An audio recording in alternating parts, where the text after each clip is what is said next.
It was a quiet evening at Maggie's Diner, a small roadside stop along Route 66.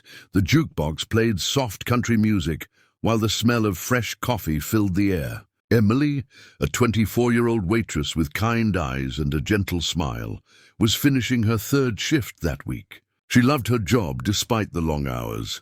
It helped her stay independent and away from her past. Around 10 p.m., 3 men walked in, loud and half-drunk, their boots echoing against the tiled floor. Locals knew them as troublemakers, but Emily greeted them politely, trying to stay professional. They started with jokes, then crude remarks, and when she turned away, one of them grabbed her wrist. She pulled back, but he laughed and yanked harder, ripping her shirt at the shoulder.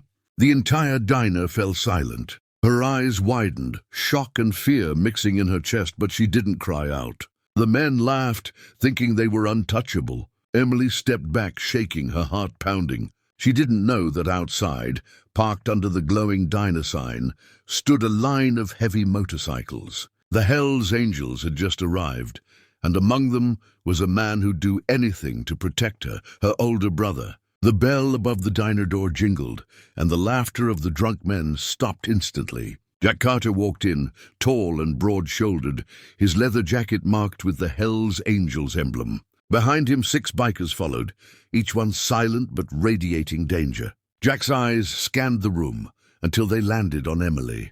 Her torn shirt and trembling hands told him everything he needed to know. He stepped closer, his voice low but sharp. "Who did this?" The men at the corner tried to look calm, but the fear on their faces betrayed them. One muttered, "Just a joke, man. No harm done." Jack's expression didn't change. He placed his helmet on the counter and turned slowly toward them. "You touch her again," he said quietly, "and you'll find out what harm really feels like." The bikers spread around the table, forming a silent wall behind him. The biggest of the thugs stood up, puffing out his chest, but when Jack's cold blue eyes met his, he sat back down without a word. The air in the diner was thick with tension. Emily tried to speak, but Jack raised a hand gently. "It's all right, sis," he said. "No one's hurting you." The 3 men froze in their seats as the tension thickened like smoke. Jack's crew stood behind him, arms crossed, ready to move if needed. The leader of the group tried to grin, though his voice trembled. "We were just having fun. No need to make a scene." Jack stepped forward until he was inches away, his calm voice cutting through the silence. "You call tearing a woman's clothes fun? You picked the wrong diner tonight." Before the man could respond, Jack grabbed him by the collar and slammed him against the booth. Plates rattled and coffee splashed onto the floor. The other bikers didn't move. They didn't have to.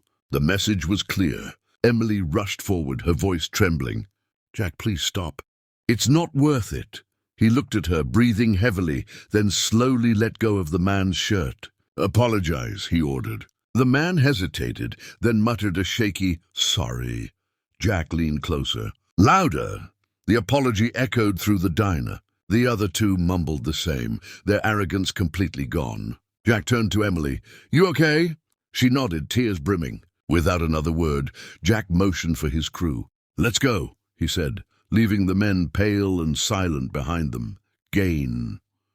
Jack Carter.